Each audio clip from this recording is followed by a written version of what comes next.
So welcome to the second session of the Microsoft Azure Well Architected Framework. So previously, someone did a introduction to the Well Architected Framework and went through this one pillar on reliability. So I'll be going through some of the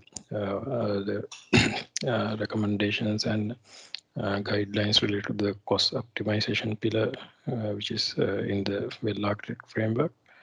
So this is briefly, I'll be touching on some of the details that provided in the framework. And if you need more details, then you can go to the Microsoft documentation, and it has a very comprehensive documentation on that.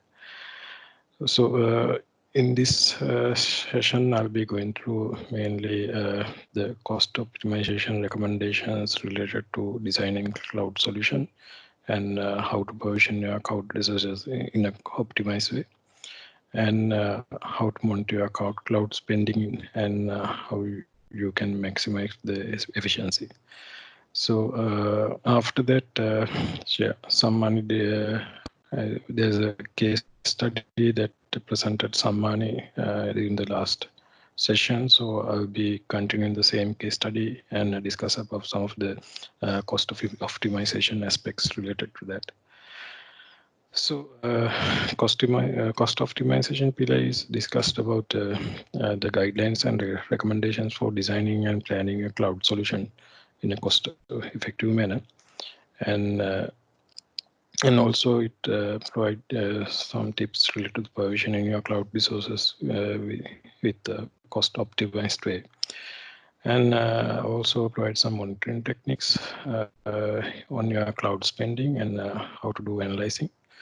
And so based on that findings, you can it provide some guidelines on how to maximize the usage of cloud resources. So these guidelines gives you to optimize a cost for a typical cloud solution. But for edge cases, some special scenarios, these guidelines not may recommended. But most of the cases, these guidelines will help you to reduce the cost in your cloud environment. So moving on to the first, when you are designing, so we need to first plan and estimate. For that, we need to capture the requirements for your cloud solution. So basically, it provides some guidelines to identify the technical requirements and big business requirements. So for that, they suggested that we need to involve all the organization stakeholders, like from the mainly stakeholders in the company, and also the business teams and also the technical teams, and get together at the beginning, involve all and identify these requirements that you need to achieve in the business in a cloud solution. So once you have identified these requirements, and you can categorize in the business requirements and technical requirements, and then you need to define the workload for each requirements. And from that, you can decide based on the workload, you can decide relevant Azure resources. So for that also, so Microsoft basically in a cloud environment, there in a solution, if you look at it, basically consider two aspects like computation and data storing.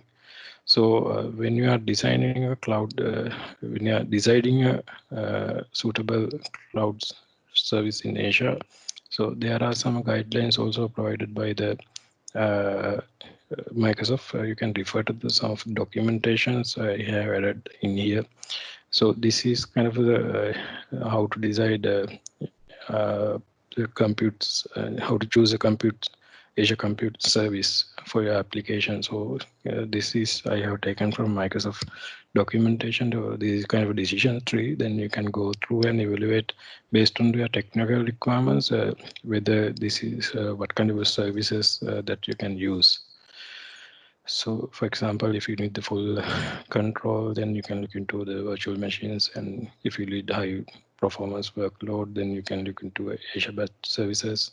And if you go with the microservice architecture, which is event driven, then you can Azure Functions.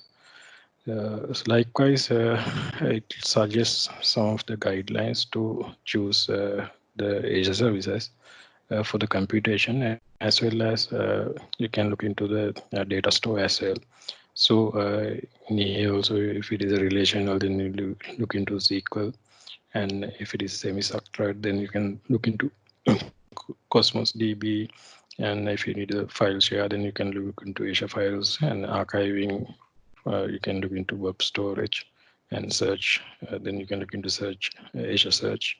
So likewise, these guidelines are available in the Microsoft. You can evaluate each and every service and compare, and you can select the appropriate service.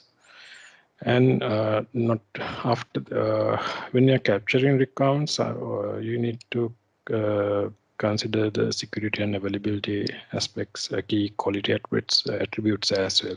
So these are like we cannot compromise, because even though the cost is high, then it is recommended to consider those aspects as well. And also you need to consider some governance and the compliance regulation, especially if you are developing solution in the Europe, then the GDPR compliance and those stuff you need to consider. And there are some special regions that provided from the specific Asia environment. Then you can use these regions to host your solution. And also it suggests to consider on the deploying it in the multi regions, because it is highly costly. So whether it is you need to deploy it in the multi region or single region. And it also suggested like identify the workload patterns, like whether this workload is this service is running seasonally, or if there are long-term patterns inside that service that you are going to implement. And because for these kind of patterns, there are offerings provided by Microsoft Azure. Then yeah, I'll discuss later. So then you can use that, and you can reduce your cost. And also you might look into some of the SLAs, like so whether you have SLAs on availability on 24/7. And if such a requirements, then you might need to look into the premium services provided by Azure Environment. So once you have identified all the required resources in Azure Environment, you can look into get a estimate. For that, it provide a comprehensive tool on called the Azure Pricing Calculator. So from that, you can go get a monthly cost on all the resources that you have decided. So that gives you like overview of the cost. Then we can present it to the stakeholders and get approved. And if it is high, then we can consider another design and evaluate. And also when you are estimating costs, then it provides two type of billing models. One is the pay as you go billing model, which has no upfront commitments. But another one is the enterprise agreement billing models. So that has upfront commitment like 1 to 3 years, but with significant discounts. So once you have decided these resources, Azure environment, so you need to provision in these resources in the Azure environment. And before provisioning, you need to organize these resources in the Azure environment in a way that we can monitor and get cost insights and get reports. So this suggested technique is like they suggested go with subscriptions and Azure resource groups. And subscriptions, actually, as a practice in our project, we follow three type of subscriptions. Like for the production, we use separate subscription and QA and development. And also you can use these resource groups, and you can categorize your micro your service and dependent resources along with a single resource group, so that in a way that you can get insights when you are when you need to get a cost related to a particular service, then it is like aggregated cost. So you can directly search it from the resource group. And also from the subscription also you can get and analyze the cost. And another technique is it suggested from the Well Architected Framework is the tagging of Azure resources. So tagging also benefit you because you can get an overview of all the resources deployed in all the subscriptions. Then you can get a cost related to that. So imagine that you have a resource that is deployed in QA, Dev, and production, and in both three environments. Then but you get a overview. If you go with the subscriptions, then you get a overview for each environment. But using tagging, then you can get the overview for all the three environments for that service. So that's why it's suggested that enforcing taggings. And also it suggests some to create Azure policies to govern the Azure infrastructure. Basically, in here, the main purpose is avoiding accidentally creating these expensive services in the Azure environment, because for the experimental purpose, developers and other guys can create very expensive services, but they forgot to remove those resources. But yeah, we had a similar incident in our project. One of the developer has created one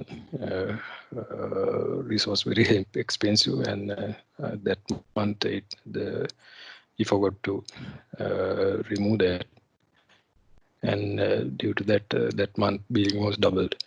So such scenarios we can implement Azure policies to create limitations to create Azure resources, and if needed, you can get a special approval to deploy, create these expensive resources in the Azure environment.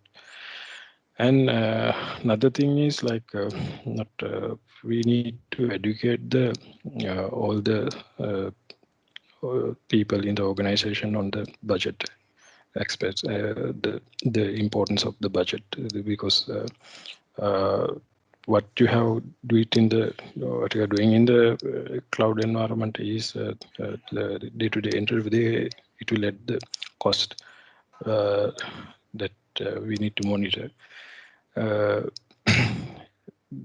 And it is kind of a cultural change, I would say, for the developers to educate on these budgets, and then they need to be cost conscious when they are creating Azure resources in the cloud environment.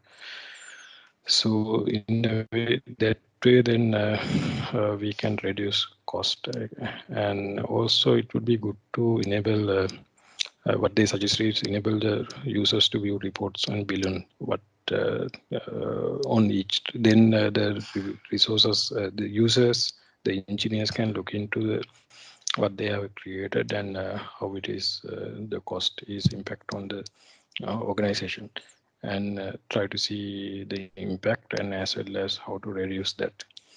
So it is good to due to that it is good for to educate and give trainings on the developers on the budget aspects related to the Asian environment. And let's move on to the how we can once we have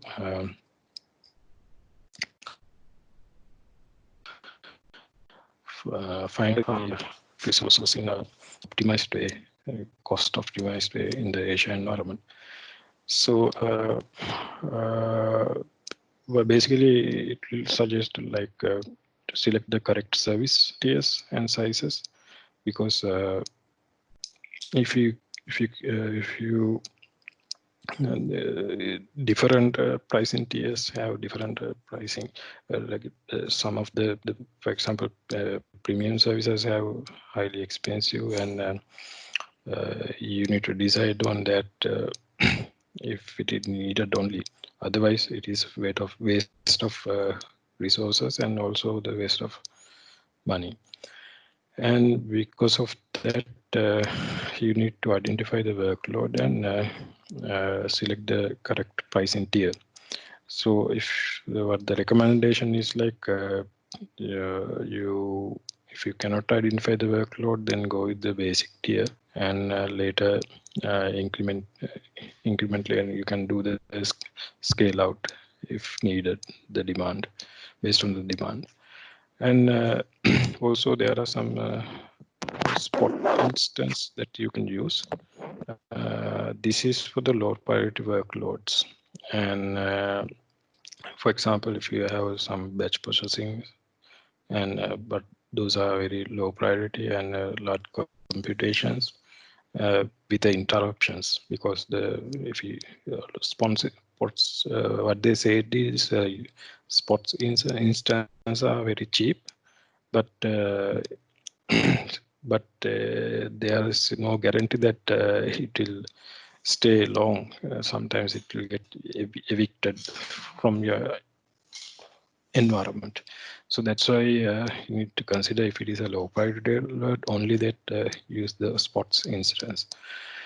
And also it suggests that user pass platform as services, managed services whenever possible, because it has low operational cost, and also we don't need to manage the infrastructure.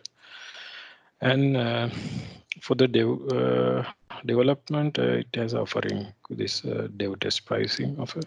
So it has some discounted rates, then you can use that for development purpose. So it has some significant price reduction. Optimization part, it's suggested that review the underutilized resources, because the costing aspects they have for each service, they have a meter usage. For example, for VM is they're using the one usage meter is like the CPU utilization. So then you can review those things once you have utilized. Then based on that, you can reduce the VM size, because if it is underutilized, that way then we can reduce the cost. And also there's another option called Azure Reserved. You can get a reserved instance, and with the upfront commitments. That is, if it is if your workload is long running, so that can be up to 1 to 3 years. If you're using reserved instance for a VM, then you can get around discount around up to 70 to 80%, what they said. And also you need to conduct cost reviews regularly, and then check anomalies and continuously take the action against that. So I'll discuss some of the ways that we can do the cost reviews. And another thing is what they suggest is periodically you can check on your architecture design, because architecture is not a static, no static. It can be changed in future, and it can be adjusted, and you can look into some of the aspects related to the how right door storage steer and right data store, and what are the VM types that you can use, and how to optimize data transfer. For example, you can deploy if it is really need to deploy it in multi-regions or one region, or and also you can reduce the load on servers. For example, you can use CDN and caching servers to reduce the load on front-end servers, and also use managed services. So for using managed services, we can look into measure the cost of maintaining the current infrastructure and see whether you can replace with a managed service. So regarding the monitoring and analytics, like basically to track your cloud spend, it provides service called Azure Cost Management that has a comprehensive you can generate comprehensive reports and analyze and do forecasting. So if you look at this one, that you can see it provides some detailed analysis and forecasting your budget, the predicted cost, and also you can drill down into the overall cost as well as in a service, each service level. And and there's as I said earlier, that you can do some reporting filtering based on the tagging as well. And this cost management you can integrate with the Power BI as well. Then you can get more analysis and do more forecasting on that. And another tool that provided is the Azure Advisor. So Advisor is mainly recommend on the resource utilization. So it is not mainly focusing on the cost, but it will provide all the pillars in the well architected framework and provide recommendation. So cost pillar is one of the thing, and mainly focusing on the resource utilization and showing some suggestions to replace your resources with the recommended size. So you can look into those things as well to reduce the cost. So another thing that provided from the cost management tool is you can create alerts. So alerts are mainly you can set a threshold, then that exceed, then you can get a notification. So mainly you can create alerts for budgets, and budgets when you are spending for a subscription, or mainly it is for subscription. If the cost is reaches or exceed, then you can send a notification to relevant person and he can look into that. The credit alerts are mainly deal with this EA type enterprise agreements. They get some credits, and they can monitor the credits whether they are exceeds or not, consumed or not. And department spending quota is related to this. Again, it's a enterprise agreement portal, so they can set threshold to monitor their quota as well. So once during a review, cost review, or if you go to this kind of cost alert, then we need to identify the relevant business application or services. So if you have tags enforced there, then we can identify who are the people who's dealing with this application, and then we can contact with them and we can investigate on further. So also such a scenario, then we need to look into determine the short-term and long-term actions if the budget was got increased.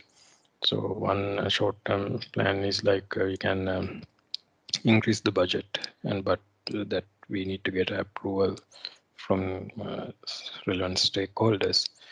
And long-term plans, like we need to investigate this whether this is unnecessary expensive resources accidentally created in an Asian environment or not. So in such a case, then we can implement like Asia policy controls. Also, you can look into budget automation triggers, like to automation to use shut down some of the resources if you don't need that, and also look into resource scaling to you can look into Asia automation for that. And so so recommendations related to the maximizing the efficiency,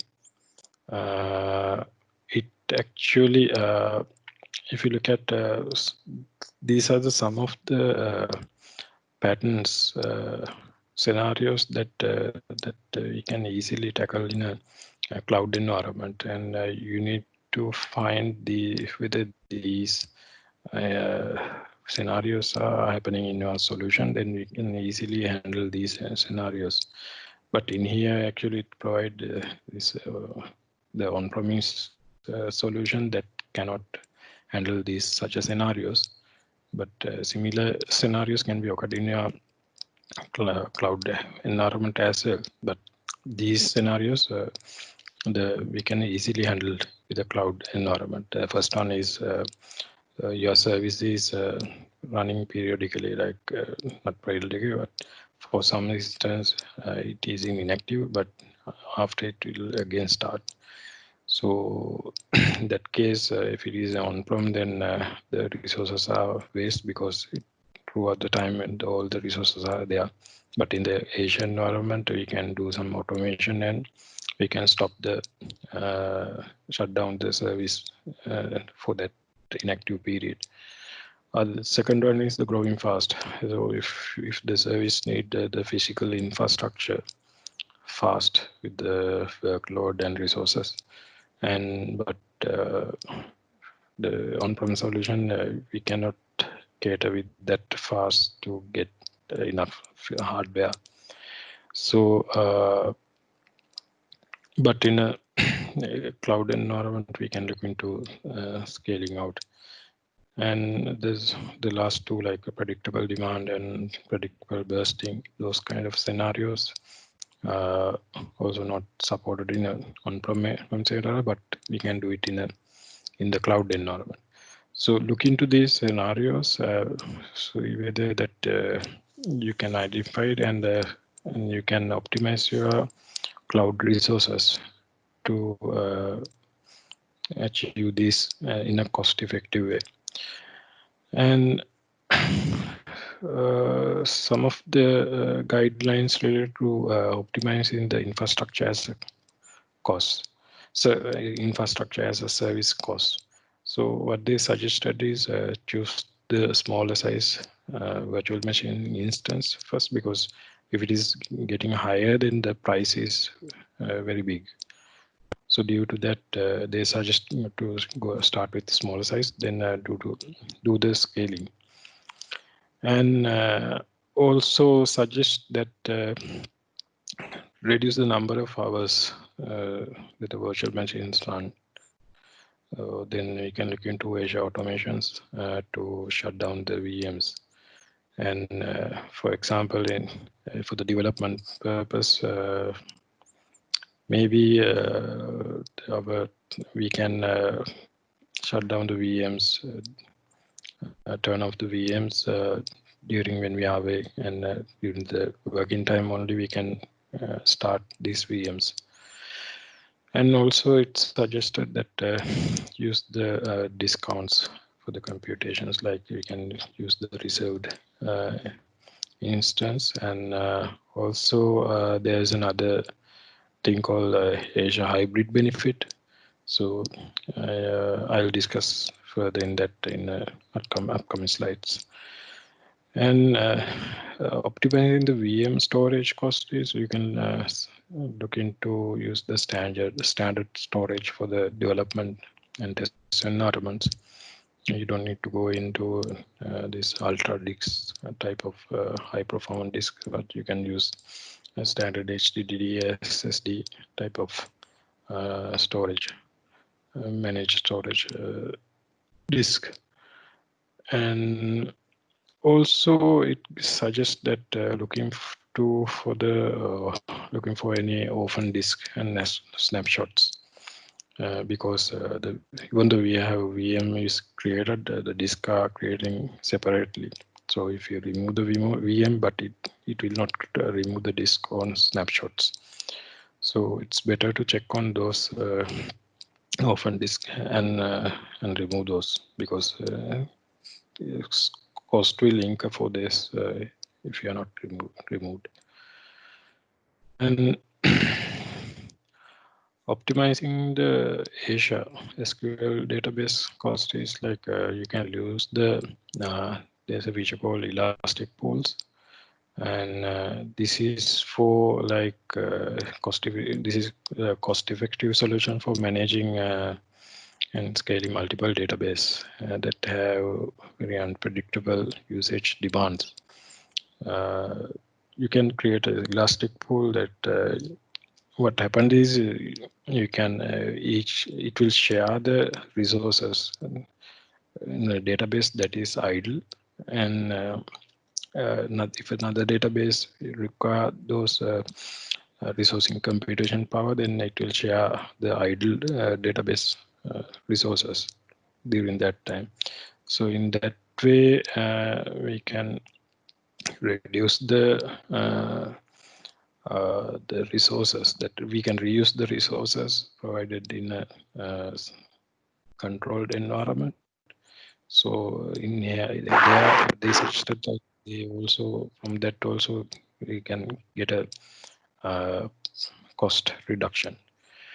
And also, yeah, you can use the discounts for the compute cost. This is what I was talked about earlier, that you can use the Azure hybrid benefit. Like if you have on-prem SQL license, then you can use it in here for your Azure SQL database. So in that case, it will reduce the cost for a half day, and only the computation cost will be only allowed. It will take it. And regarding optimizing your blob storage cost, they suggest like choose the right tier. There are type of tiers, like hot access tier used for the that is data access often, and cool access tier like it is like infrequently accessed and stored for at least 30 days. The archive tier, access tier is like rarely accessed, that is stored at least for 180 days. So the cheapest one is access archive access tier. So based on your requirements, you can select the relevant tier. And also maximize the efficiency on finally they suggested that to go for consumption pricing models, because it has some good true consumption pricing models, because it has some if you look at a pay-as-you-go model, then you can get a better cost reductions in your architecture. So when you are in designing your architecture, what they suggested is look into the consumption pricing models and like Azure functions, logic apps, and Azure SQL and API gateways, and those are like supported these plans. And finally, I think this architecture is like it's not is not static actually, and so it can be evolved. So there are a lot of new services coming in the Azure environment, so you can look into those things and evaluate, and you can reduce the resource cost. And so these are the basic guidelines that provided from the Microsoft Well Architected Framework for the cost pillar. And you can dig into more details on each information in the documentation, and so I have briefly touched on some of the areas. So let's do we have guys have any questions before moving to the case study?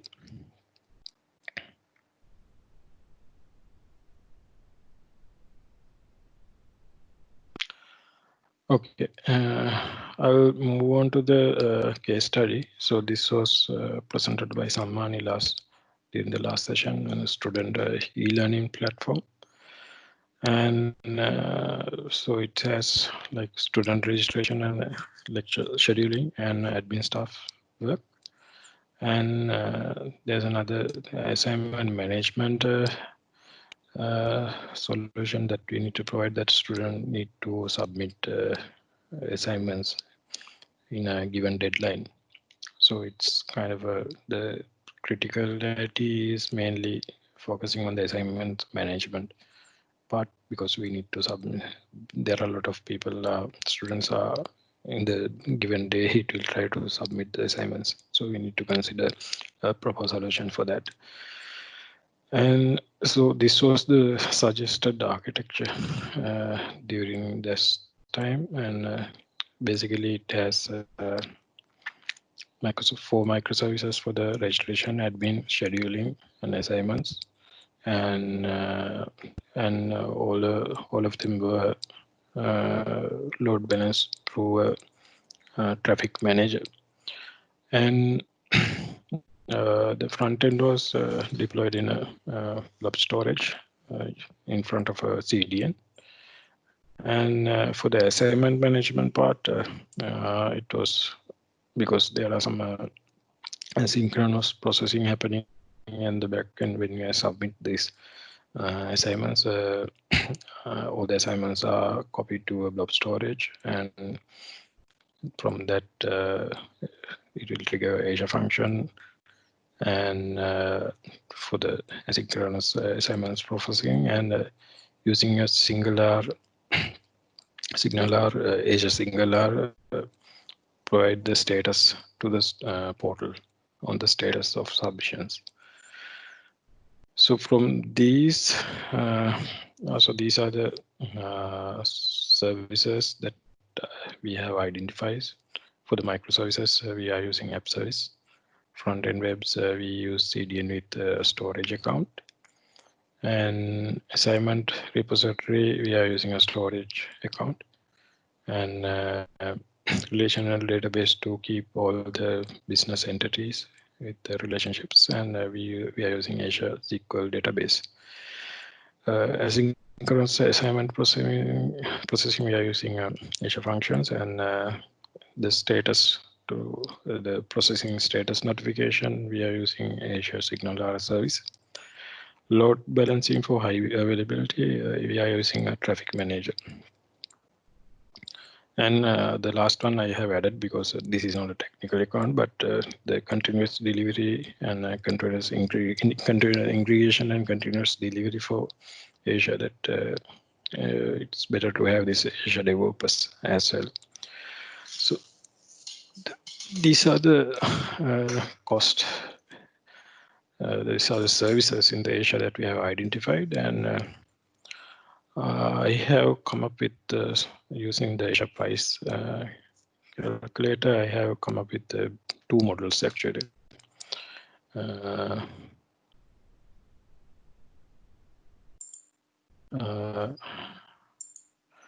Yeah, I have come up with this is the Azure pricing calculator, and there are some actually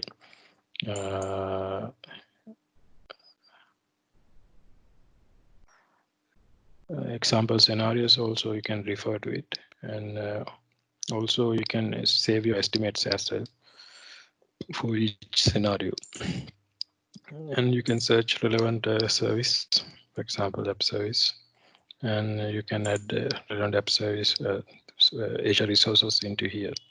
So so these are the services that I have added, like app service with 4 microservices, and you can give the region. You need to give the region, because based on the region the cost will be deferred, and you need to check on the tiers like standard, premium, isolated, or free. So I gave it for standard. Based on these tiers, it will change the cost. And I have used for instance, because in the basic, if you don't consider the high availability, then we can go with 4 app services.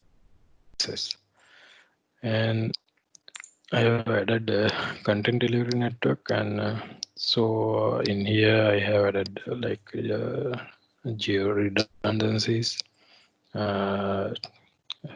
for several zones, and yeah, this is for the assignment processing. I use for assignment. When an assignment is submitted, then the Azure functions was added. That is do the assignment processing. So they use the typical consumption plan, that pay-as-you-go model. So, but in here you cannot see the significant cost, because the first 10 million executions are free. So because of that, we cannot get a proper estimation on that. Storage accounts, I used this is to store the these assignments. So I use 1 terabyte, and there's you see that pay as you go, and 1 year, 3 year reserved. But the problem is in here, if you go 1 year, 3 year reserved, then you need to there are some upfront cost you need to pay. So because of that, I have only select the pay as you go, then per month it will cost around $19. And in here you can decide like what is the hot, cold, or archive. And yeah, so in I have used as a SQL database with there are 2 type of purchase model. One is the DTU, and other one is the VCO.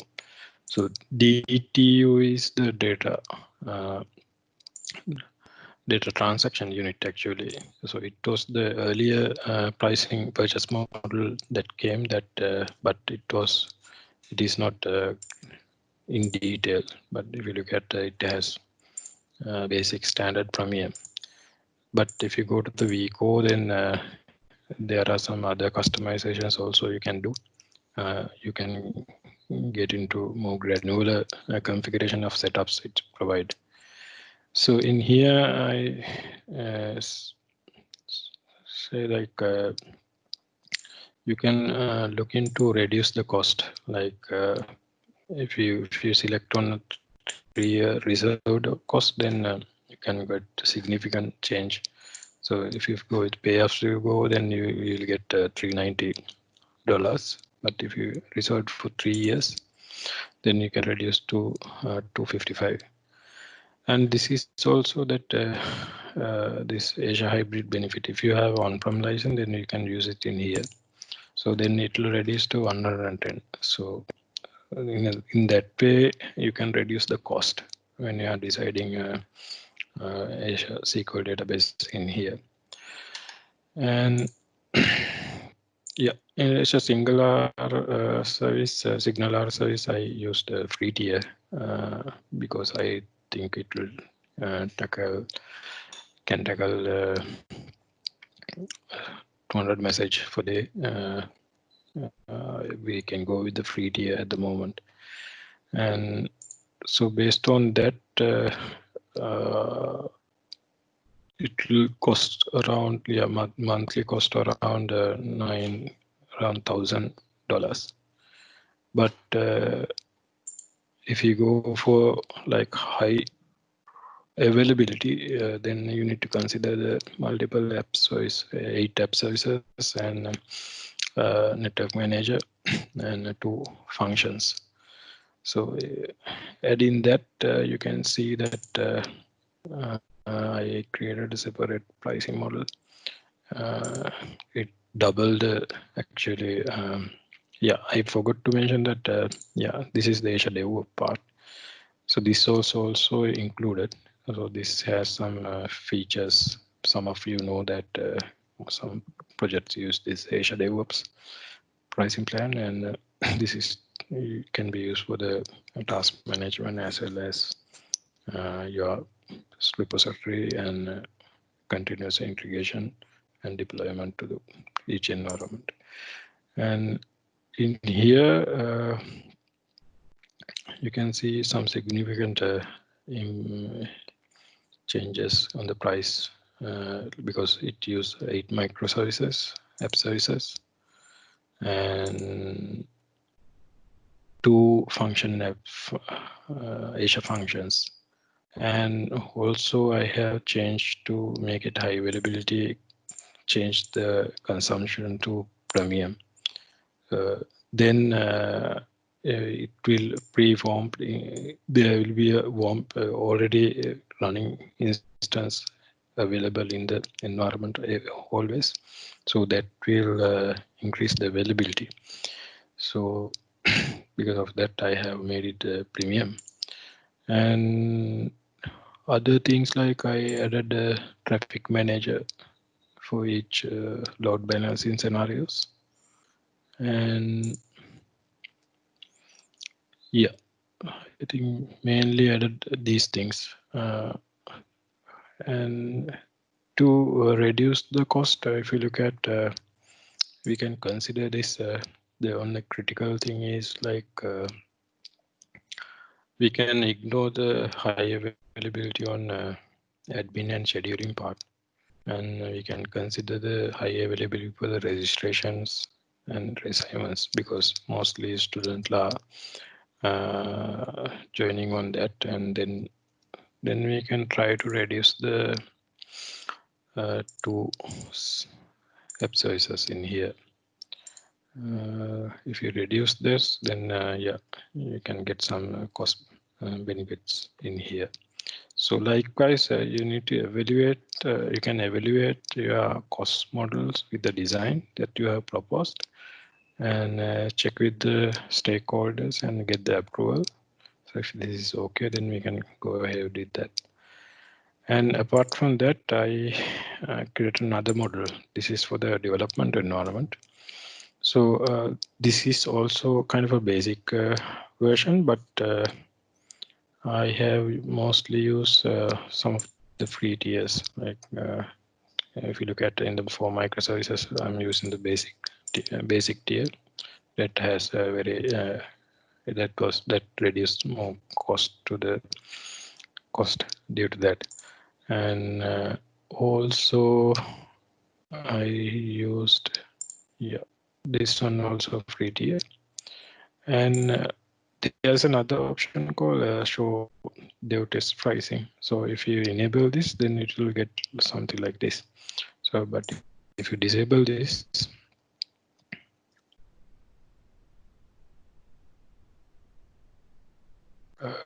you can see the file source kind of doubled. So from this, you can get kind of a significant discounts with the DevTest pricing.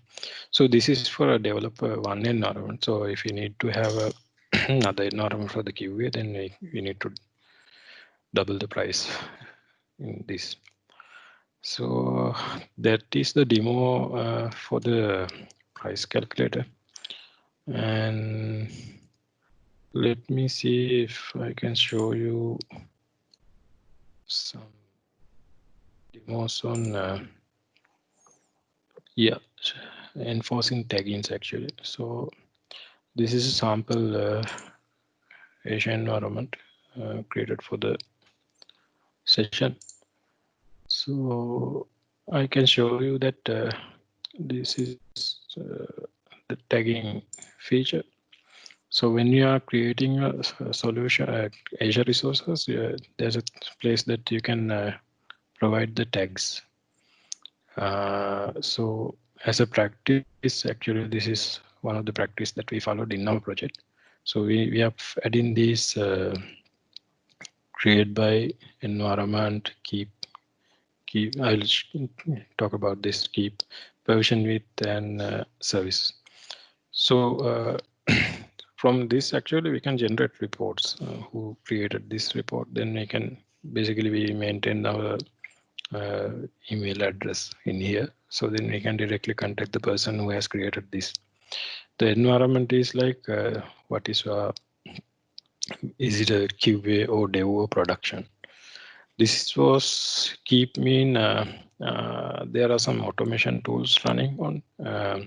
So in the dev environment, oh no, the POC environment, every week we were cleaning up all the resources. But if we set that keep to true, then this will ignored.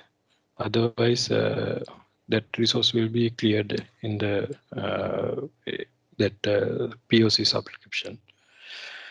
And another thing is one of the practice that follows we don't create the resources manually through the Azure portal. We use the infrastructure as a code. One technique is like you can use Terraform. We use this Terraform to through the terraforming we are creating all the resources. Then we have a control and we have an overview of all the resources that we are creating. Basically this was enforced for QA environment and the production environment.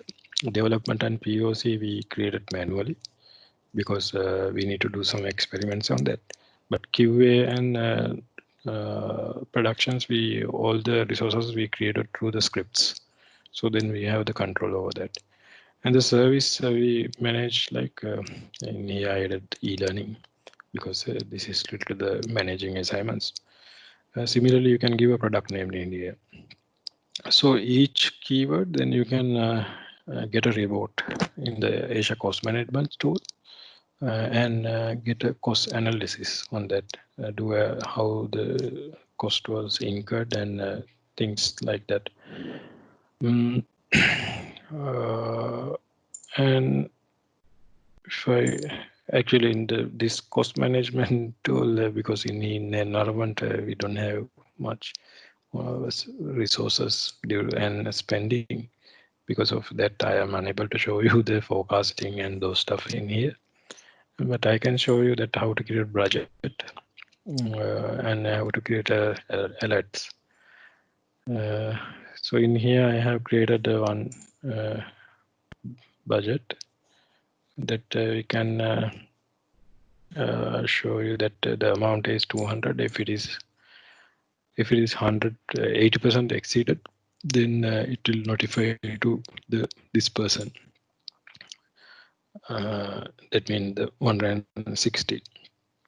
So these budgets we can create it for. There's a scope that we can set it up, and based on that, it will monitor the budget for that.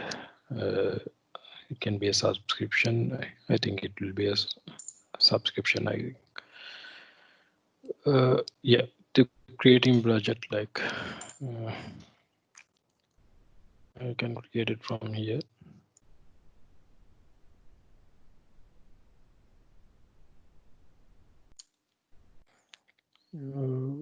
You can need to set the billing cycle.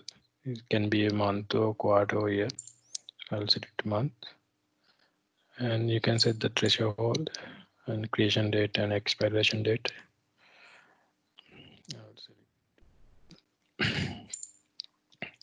So you can set the threshold in here.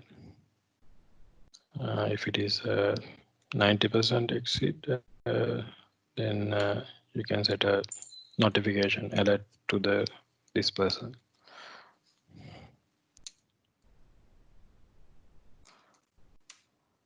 So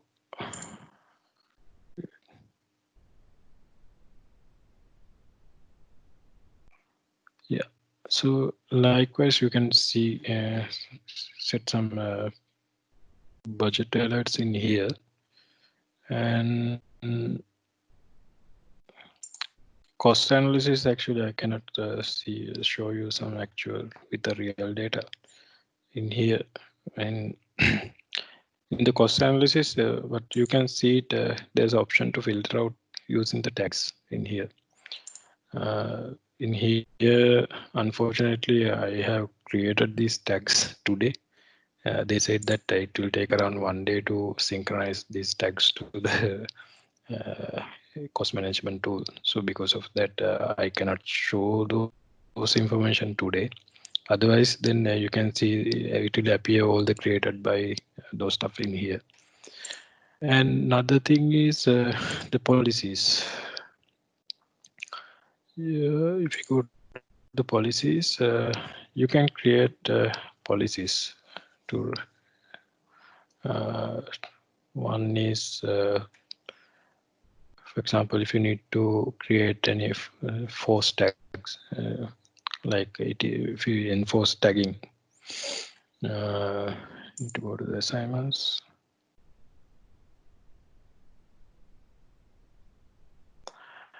You can in here you can add a new policy. There are some existing policy definitions that we can reuse. From that, you need to click on from basics policies, and you can search by tag.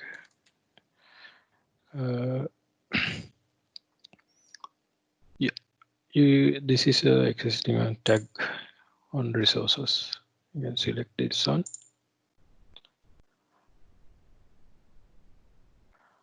And go to next. Then it will ask what tag is enforced when you are creating the resource. I'll say created by, and you can create manage identity. I'm not creating that.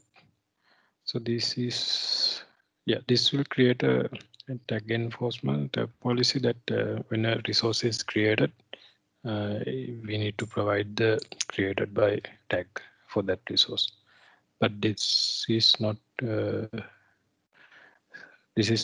will not check for the Azure resource groups, but other resources, it is mandatory.